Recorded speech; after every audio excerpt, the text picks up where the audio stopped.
हरियाणा के जिन इलाकों में डेरा का असर, वहां बुरी तरह हारी बीजेपी। 13 सीटों का लेखा जोखा। हरियाणा में चुनाव से पहले डेरा की खूब चर्चा होती है। डेरा से जुड़े लोग सियासी दबदबा की बातें करते हैं, समर्थकों के लिए अघोषित फरमान जारी करते हैं। इस बार ये फरमान बीजेपी के लिए जारी हुआ था।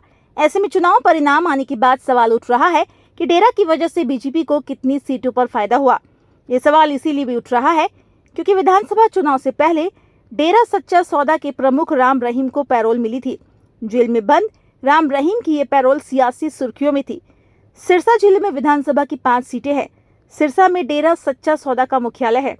यहाँ की सभी 5 सीटें भारतीय जनता पार्टी हार गई है। बीजेपी सिरसा की 4 पर खुद चुनाव लड़ रही थी और एक सीट पर पार्टी गोपाल कांडा का समर्थन कर रही थी। सिरसा की 5 में से 2 पर इनेलो और 3 पर कांग्रेस को जीत मिली है। कांग्रेस ने ऐलानाबाद, सिरसा और कालावाली में जीत हासिल की है। इनेलो को डबवाली और रानिया सीट पर जीत मिली है। कालावाली को छोड़कर सिरसा की बाकी 3 सीटों पर बीजेपी तीसरे या चौथे नंबर पर रही है। गोपाल कांडा सिरसा में दूसरे नंबर पर रहे। फतेहाबाद जिले में विधानसभा की 3 सीटें हैं। यहाँ भी डेरा का प्रभाव है, लेकिन जिले की तीनों सीटों पर बीजेपी जीत नहीं पाई। डेरा के लोगों ने जमीन पर फतेहाबाद से चुनाव लड़ने वाले दूड़ाराम के समर्थन में खुलकर बैटिंग की। हालांकि दूड़ाराम समेत जिले की सभी सीटें बीजेपी हार गई। फतेहाबाद की तीनों ही सीटों पर कांग्रेस को जीत मिली है। फतेहाबाद में सिख समुदाय के वोटरों का दबदबा है। 2019 में फतेहाबाद की 3 में से 2 सीटों पर बीजेपी को जीत मिली थी। एक सीट रतिया पर जेजेपी को जीत मिली थी। डेरा ने हिसार की आदमपुर सीट पर कुलदीप बिश्नोई के बेटे और बीजेपी के उम्मीदवार भव्य बिश्नोई को समर्थन दिया था। भव्य ये चुनाव कांग्रेस के चंद्र प्रकाश जांगा से हार गए। पहली बार आदमपुर सीट पर बिश्नोई परिवार का किसी सदस्य को हार मिली है। अंबाला में भी डेरा प्रेमियों का दबदबा माना जाता है। हालांकि यहां भी कांग्रेस ने बड़ी जीत हासिल की।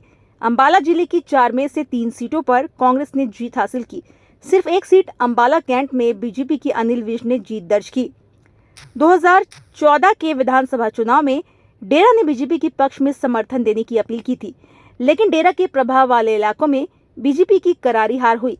2014 के इस चुनाव में सिरसा की 5 में से 4 सीटों पर इनेलो और 1 पर शिरोमणि अकाली दल ने जीत हासिल की। डेरा ने 2012 के चुनाव में कांग्रेस के कैप्टन अमरिंदर सिंह के पक्ष में बैटिंग की। कैप्टन पंजाब में ये चुनाव नहीं जीत पाए। डेरा यहाँ भी बेअसर हो गया। 2005 के चुनाव में डेरा ने इनेलो के सीताराम के खिलाफ कांग्रेस के कर्मवीर सिहाग से समर्थन में वोट देने की अपील की। डेरा की यह अपील काम नहीं आई। सीताराम भारी मतों से चुनाव जीत गए। डेरा सच्चा सौदा एक सामाजिक आध्यात्मिक संस्था है, जिसकी स्थापना साल 1948 में मस्ताना बलूचिस्तानी ने की थी। राम रहीम डेरा के प्रमुख हैं। उन्हें 1990 में डेरा की कमान मिली। डेरा प्रमुख को उनके समर्थक पिता भी कहते हैं। डेरा के मुताबिक हरियाणा में उनके करीब 35 लाख अनुयायी हैं। डेरा के भीतर पहले एक राजनीतिक विंग भी था, लेकिन 2017 में इसे भंग कर दिया गया। 1998 के चुनाव से डेरा ने राजनीतिक में समर्थन का खेल शुरू किया। 1998 के चुनाव में पंजाब में पहली बार डेरा ने शिरोमणि अकाली दल को समर्थन दिया था। बाद में डेरा का झुकाव कांग्रेस की ओर हुआ। इसके बाद राम रहीम खुलकर बीजेपी के पक्ष में बोलना शुरू किया। वीडियो पसंद आए तो लाइक, शेयर और चैनल पर पहली बार आए हैं तो हमारे चैनल को सब्सक्राइब करें, बेल आइकन क्लिक करें और हमारे पेज फॉलो करें।